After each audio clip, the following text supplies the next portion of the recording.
देख रहे हैं गुना टाइम्स। मैं आपके साथ हूँ ज्योति बैरवा। आइए नजर डालते हैं देश दुनिया की विशेष खबरों पर।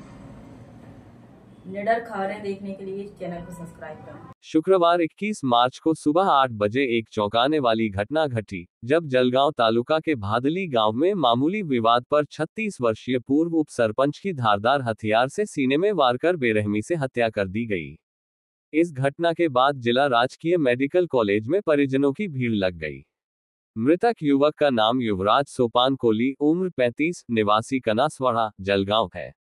इस संबंध में अधिक जानकारी ये है कि युवराज सोपान कोली नामक युवक अपने माता पिता, 3 बच्चों और पत्नी के साथ भादली में रहता था। वह कृषि कार्य करके अपना जीवन चलाते थे। युवराज कोली का गुरुवार रात कुछ लोगों से विवाद हो गया था। इसी विवाद को लेकर 3 अज्ञात लोगों ने चाकू व कुल्हाड़ी से वार कर उसकी हत्या कर दी। ये भयावह घटना कुछ किसानों के सामने घटी, इसलिए वे घटनास्थल पर पहुंचे, लेकिन जब तक वे पहुंचे, हत्यारे भाग चुके थे। युवराज कोली को तुरंत सरकारी मेडिकल कॉलेज में भर्ती कराया गया।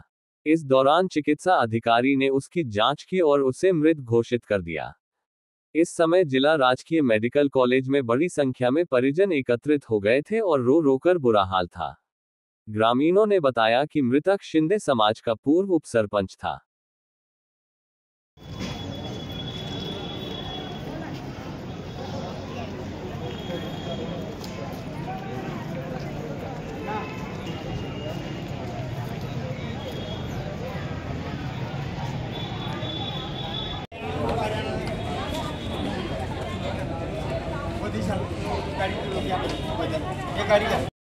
खून झाल्याचे बातमी समोर येते। युवराज कोळी नाव आहे त्याचं।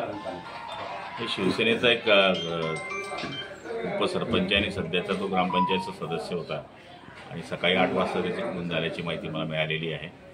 आता सिव्हिलमध्ये त्याची डेड बॉडी आणलेली आहे। आता काय कारण आहे ते काही कळलेलं नाही।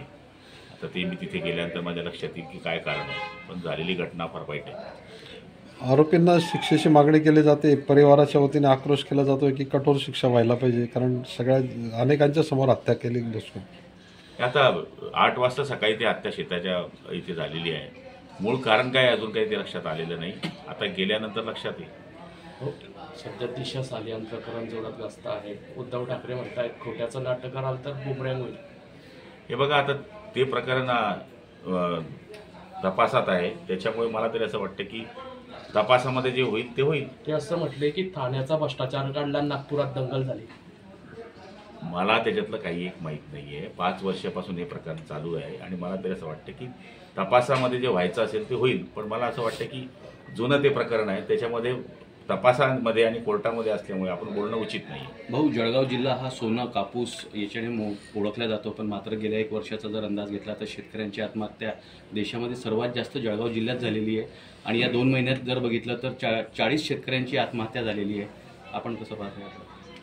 निश्चित आपण सांगितल्याप्रमाणे शेतकऱ्यांची आत्महत्या झालेली आहे, पण काही बरेच त्याच्यामध्ये कारण आहे। त्याच्यामध्ये शेतीची नापिकी असेल किंवा काही प्रमाणामध्ये निराशा करून काही लोकांनी केलेली आत्महत्या होणेच हे चुकीचे आहे। शेवटी ही कोणालाही भूषणाची बाब नाही आहे। मला तरी असं वाटतं की त्याच्याकरता पूरक व्यवसाय शेतीचा करणं हे शासनाची गरज होऊन बसली। त्याच्याकरता शासन वेगळे पर्याय करत आहे।